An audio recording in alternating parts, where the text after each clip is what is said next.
मैं मैं सम्राट चौधरी ईश्वर की शपथ लेता हूँ ईश्वर की शपथ लेता हूँ कि मैं विधि द्वारा स्थापित भारत के संविधान के प्रति सच्ची श्रद्धा और निष्ठा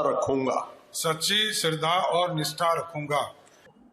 नमस्कार, मैं हूं अविंदर अस्तोष। ट्रेवलिंग भारत में आपका बहुत बहुत स्वागत है। पटना में अगर हम सियासत मौसम की बात करें, गर्मी का पारा तो चढ़ा हुआ है, लेकिन यहाँ पर अगर हम विपक्ष की बात करें या भारतीय जनता पार्टी के अंदरूनी सूत्रों की बात करें तो कहीं खुशी और कहीं गम है। जी हाँ, बिहार को सम्राट मिल चुके हैं, नए सम्राट, और एक लंबा जो युग था नीतीश युग वो खत्म हो चुका है। तो कुल मिलाकर अब तस्वीर बदल गई है और बिहार के 24वें मुख्यमंत्री के रूप में सम्राट चौधरी शपथ ले चुके हैं।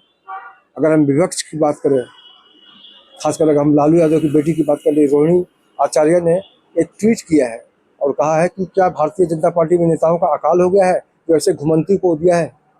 आपको बता दें कि आरजेडी से एक पुराना नाता रहा है सम्राट चौधरी का। पहले वो लालू के साथ भी रह चुके हैं और उसके बाद जेडीयू में। लेकिन सबसे बड़ी बात है कि इनके ऊपर आरोपों का भी बहुत लंबा चौड़ा लिस्ट है, इसकी फहरिस्त भी है। लालू यादव ने बकौल सम्राट चौधरी की इनको फंसाने के लिए हत्या का आरोप लगाया, इनको जेल में डलवाया। अगर उन्होंने जेल में नहीं डलवाया होता तो मैं मुख्यमंत्री नहीं होता या पॉलिटिक्स में नहीं आता। तो कुल मिलाकर स्थिति बदल गई है, लेकिन जनता क्या सोचती है इससे भी हम आपको रूबरू कराएंगे। लेकिन सबसे बड़ा सवाल, नीतीश कुमार के बेटे की जो चर्चा हो रही थी कि वो डिप्टी सीएम बनेंगे, उनका पत्ता कब और कैसे साफ हो गया, इस बारे में सस्पेंस बना हुआ है। भारतीय जनता पार्टी के लिए बहुत बड़ी उपलब्धि है कि उसकी ज़िंदगी में पहली बार बिहार में मुख्यमंत्री की कुर्सी सामने से आई है। यानी जो भी उसने पापड़ बेले होंगे, जो कुछ भी किया, लेकिन बहुत सारे लोगों को लगता है कि नीतीश को ख़त्म करने में भारतीय जनता पार्टी ने बहुत गहरी साजिश की थी और उसमें उसे सफलता मिली है। भले ही आज नीतीश कुमार के समर्थन से मुख्यमंत्री सम्राट चौधरी का नाम सामने आया है, लेकिन विवादों का सिलसिला बेखत्म नहीं हुआ है। प्रशांत किशोर की अगर बात करें तो उन्होंने साफ कहा है, 7वीं फेल मुख्यमंत्री अगर हत्या का आरोपी है, अगर वो बिहार को मुख्यमंत्री के तौर पर मिलता है तो ये दुर्भाग्य है बिहार के लिए।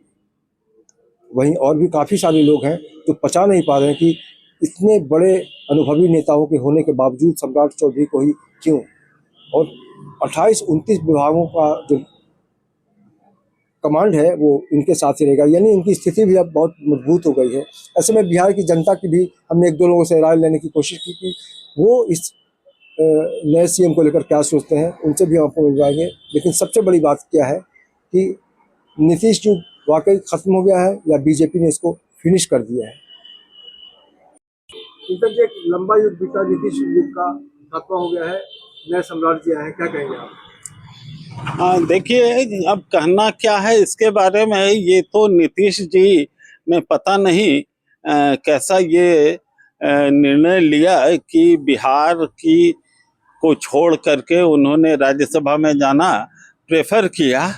बट जो सम्राट चौधरी जो उप मुख्यमंत्री थे, उनको जो मुख्यमंत्री बनाया गया, तो मुझको ये लगता है कि इसमें बीजेपी का जो इंटरनल लीडरशिप है या जो पार्टी फंक्शनरीज है ना, शायद उनमें खुशी का माहौल नहीं है।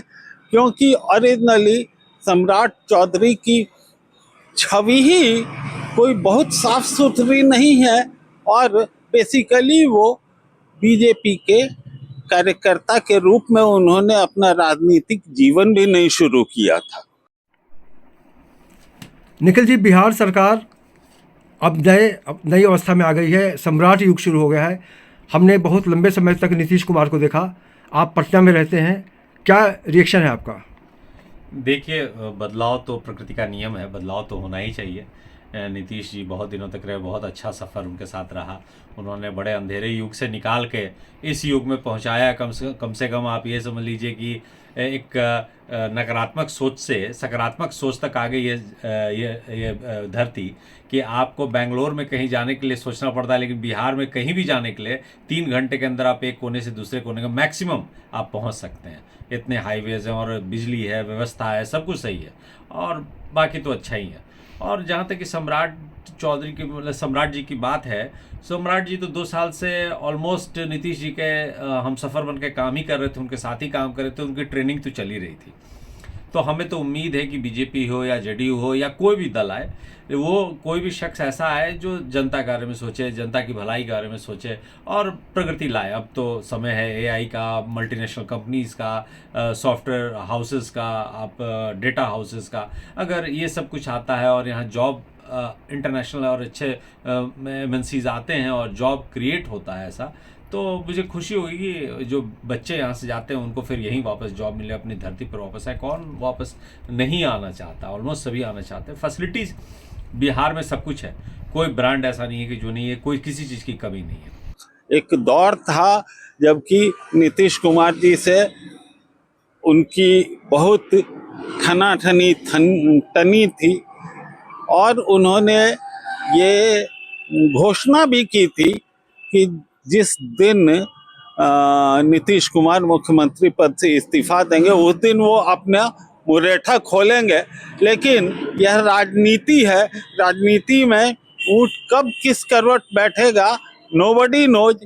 तो चलिए, बिहार की जनता का सौभाग्य या दुर्भाग्य ये तो आने वाला वक्त बताएगा। देखते हैं क्या होता है आगे। विरोधियों का लगातार मतलब यही कहना है कि बीजेपी के पास कोई नेता भी नहीं है ढंग का, और इन्होंने ऐसे नेता को चुना है, उससे समझ में आता है कि वाकई अब अकाल पड़ गया है। इस बारे में आप क्या लगता है? देखिए, अब ये तो राजनीतिक बात है और मेरे हिसाब से किसी भी व्यक्ति को थोड़ा वक्त तो देना ही चाहिए। और ऐसा किसी पर नहीं टिका हुआ लिखा हुआ है कि वो अगर उसकी पृष्ठभूमि में कहीं कोई कमी रह गई हो तो भविष्य में भी वो कमियों के साथ ही रहेगा। हो सकता है हर इंसान अपने आप को सुधारता है वक्त के साथ, हो सकता है और भी बेहतर करें, हो सकता है जो आपने और हमने नहीं सोचा वो करके चले जाएं। तो अभी आपको उम्मीदें रखनी चाहिए, आप पॉजिटिव रहें। अगर आप शुरू से निगेटिव रहेंगे तो छोटी से छोटी चीज़ें आपको निगेटिव ही दिखेंगी। ट्रंप तो बड़े अच्छे थे, शुरुआत में सब कर रहे थे अब की बार ट्रंप सरकार, लेकिन आखिर क्या हुआ? भारत के लिए ट्रंप एक सरदर्द, दुनिया के लिए सरदर्द बन गए। उसी तरह से आप कौन बहुत एजुकेटेड और पैसे वाला और अच्छा एक्सपीरियंस, उससे मतलब नहीं रखता, कौन आके क्या काम करके जाता है उससे मायने रखता है। तो देखते हैं, अभी तो शुरुआत है, ये इनके कंधे पर पूरा बोझ है, ये दायित्व कैसे निभाते हैं। और अगर अच्छा नहीं निभाएंगे तो जनता खुद क्रिटिसाइज करेगी और अच्छा निभाएंगे तो जनता खुद पूजेगी। तो राजनीति में कभी भी कुछ भी हो सकता है, ये बात बिल्कुल तय हो गई है। जी हाँ, राजनीति में कब कौन क्या बन जाए, बीजेपी ने इसको हमेशा चौंकाने का रूप भी दिखाया है। जैसे हम राजस्थान की बात करें, मध्य प्रदेश की बात करें, तो वैसे लोगों को मुख्यमंत्री बनाया गया था जिन्होंने खुद भी कल्पना नहीं की थी। लेकिन अगर हम बिहार की बात करें तो सम्राट चौधरी एक नया युग लिखने का दावा कर रहे हैं कि बीजेपी नया युग लिखेगी। लेकिन अब आने वाले वक्त में ये तय हो जाएगा कि वाकई ये बिहार के लिए उपहार है, या समझ रहे हैं आप मैं क्या कहना चाह रहा हूँ, या फिर बिहार पर जो थोपा गया चेहरा है। तो निश्चित रूप से बिहार की तरक्की अगर आगे बढ़ती है तो हम समझ पाएंगे कि नीतीश युग का असर जो है लगातार बना हुआ है, जो कि सम्राट चौधरी दावा करते हैं। फिलहाल के लिए आपका बहुत बहुत शुक्रिया। लगातार हमसे जुड़ने के लिए टर्निंग भारत को सब्सक्राइब करना ना भूलें। हम आपको हर तरह की खबर से रूबरू कराते रहें। फिलहाल हमें आज्ञा दीजिए। नमस्कार।